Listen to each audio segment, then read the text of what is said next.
Internet. हम सोचते हैं कि ये दुनिया को जोड़ता है, लेकिन इंटरनेट के नीचे एक गहरी खाई है जिसे हम डीप वेब कहते हैं। वहाँ कुछ ऐसी चीज़ें दफन हैं जिन्हें कभी बाहर नहीं आना चाहिए था। आज की कहानी किसी भूत या चुड़ैल की नहीं है। ये एक वीडियो के बारे में है। एक ऐसा वीडियो जो शायद एक क्राइम सीन था। साल था 2005। यूट्यूब अभी नया था, लेकिन डार्क वेब के फोरम पर एक फाइल अपलोड हुई। फाइल का नाम था blankroomsoup.avi।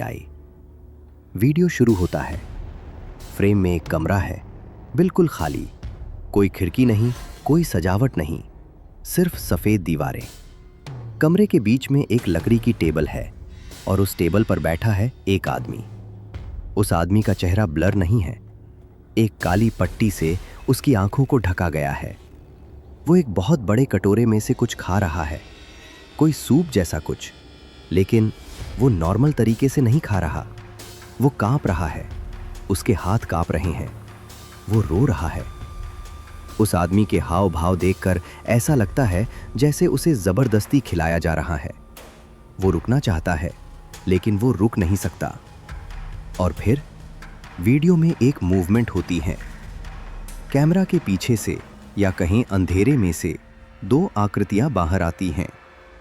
इन्होंने कॉस्ट्यूम पहने हैं, लेकिन ये कोई सुपर हीरो या जोकर के कॉस्ट्यूम नहीं हैं। ये रेरे कॉस्ट्यूम हैं। एक अजीब सा कार्टून कैरेक्टर, बड़ा सा सिर, बड़ी प्लास्टिक की आंखें जो कभी नहीं झपकती, और एक अजीब सी हमेशा बनी रहने वाली मुस्कान। यह कॉस्ट्यूम किसी बच्चों के शो के लिए बनाया गया होगा, लेकिन उस खाली कमरे में उस रोते हुए आदमी के साथ यह शैतानी लग रहा था। एक फिगर उस आदमी के पास आता है और उसकी पीठ थपथपाता है, जैसे उसे दिलासा दे रहा हो, लेकिन उसका तरीका हिंसक है। वो आदमी डर के मारे उछल पड़ता है, लेकिन सूप पीना नहीं छोड़ता। दूसरा फिगर दरवाजे के पास खड़ा होकर बस देख रहा है। इंटरनेट पर जब यह वीडियो आया तो लोगों ने पूछा, ये आदमी कौन है? ये सूप में क्या है? और ये लोग इसे क्यों डरा रहे हैं? तभी एक थ्योरी सामने आई जिसने सबकी नींद उड़ा दी। कहा गया कि उस सूप में उस आदमी की पत्नी के शरीर के टुकड़े थे और उसे अपनी जान बचाने के लिए उन्हें खाना पड़ रहा था।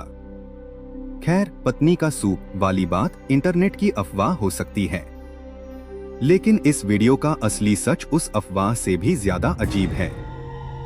जब इन्वेस्टिगेशन शुरू हुई तो पता चला कि वो रेरे कॉस्ट्यूम्स दरअसल एक परफॉर्मेंस आर्टिस्ट के थे जिसका नाम था रेमंड पर्सी।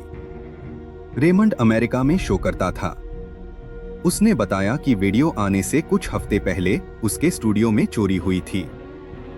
चोर कोई पैसे या ज्वेलरी नहीं ले गए, वो सिर्फ वो दो कॉस्ट्यूम्स चुरा कर ले गए थे। सोचिए, किसी ने वो कपड़े पहनने के लिए ही चुराए थे। रेमंड को बाद में एक ईमेल आया। उसमें कोई टेक्स्ट नहीं था, बस वही वीडियो लिंक था।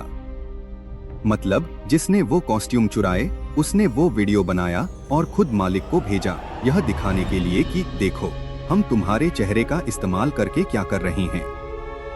अब सवाल यह था, वो आदमी कौन था जो सूप पी रहा था? क्या वो कोई एक्टर था या वो सच में किडनैप किया गया था? अगर आप उस वीडियो को ध्यान से देखें, वो आदमी कैमरा की तरफ देखने की कोशिश करता है और बहुत धीमी आवाज में कुछ बुदबुदाता है, हेल्प मी। एक्सपर्ट्स का कहना है कि वो असली डर था, वो एक्टिंग नहीं थी। उसके रोने की आवाज, सिसकियां, सब कुछ इतना असली था कि उसे फेक करना लगभग नामुमकिन है। साल बीतते गए, लेकिन वीडियो बनाने वाले कभी पकड़े नहीं गए। लेकिन फिर एक और वीडियो सामने आया, सूप टॉर्चर पार्ट 2। इस बार वीडियो और ज्यादा डार्क था। आदमी अब सूप नहीं पी रहा था, वो जमीन पर लेटा हुआ था। वो रेरे कैरेक्टर्स उसके ऊपर खड़े थे। वो उसे लात मार रहे थे या उसे उठा रहे थे। वीडियो की क्वालिटी इतनी खराब थी कि कुछ साफ नहीं दिखा, लेकिन एक चीज साफ थी, उस आदमी की चीखें। डार्क वेब के हैकर्स ने जब वीडियो के मेटाडाटा को चेक किया तो उन्हें लोकेशन मिली एशिया का कोई सुनसान इलाका। लेकिन आईपी एड्रेस को कई बार बाउंस किया गया था, इसलिए पक्की लोकेशन कभी नहीं मिली। सबसे डरावनी बात यह है, वो रेरे कैरेक्टर्स वो इंसान नहीं लगते। उनकी हरकतें, उनके चलने का तरीका, ऐसा लगता है जैसे वो उस प्लास्टिक के मास्क के पीछे मुस्कुरा रहे हैं। क्या वो कोई साइको किलर थे या यह दुनिया का सबसे घटिया प्रैंक था? रेमन पर्सी, जो इन कॉस्ट्यूम्स का असली मालिक था, ने कहा कि उसे आज भी डर लगता है कि उसके बनाए कैरेक्टर्स जो लोगों को हंसाने के लिए थे, अब किसी अंधेरे कमरे में किसी को तड़पाने के लिए इस्तेमाल हो रहे हैं। आज तक उस सूप पीने वाले आदमी की पहचान नहीं हो पाई है। कोई गुमशुदगी की रिपोर्ट उस चेहरे से मैच नहीं हुई।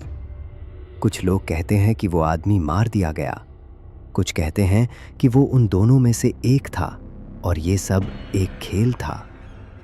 लेकिन आज रात जब आप अपना खाना खाएं और अगर आपको लगे कि कोई आपको अंधेरे से देख रहा है, तो याद रखिएगा, इंटरनेट पर कुछ चीज़ें कभी डिलीट नहीं होती और वो रेरे कॉस्ट्यूम्स पुलिस को आज तक नहीं मिले। वो शायद आज भी किसी के घर में किसी अलमारी में टंगे हैं, अगले शिकार के इंतजार में।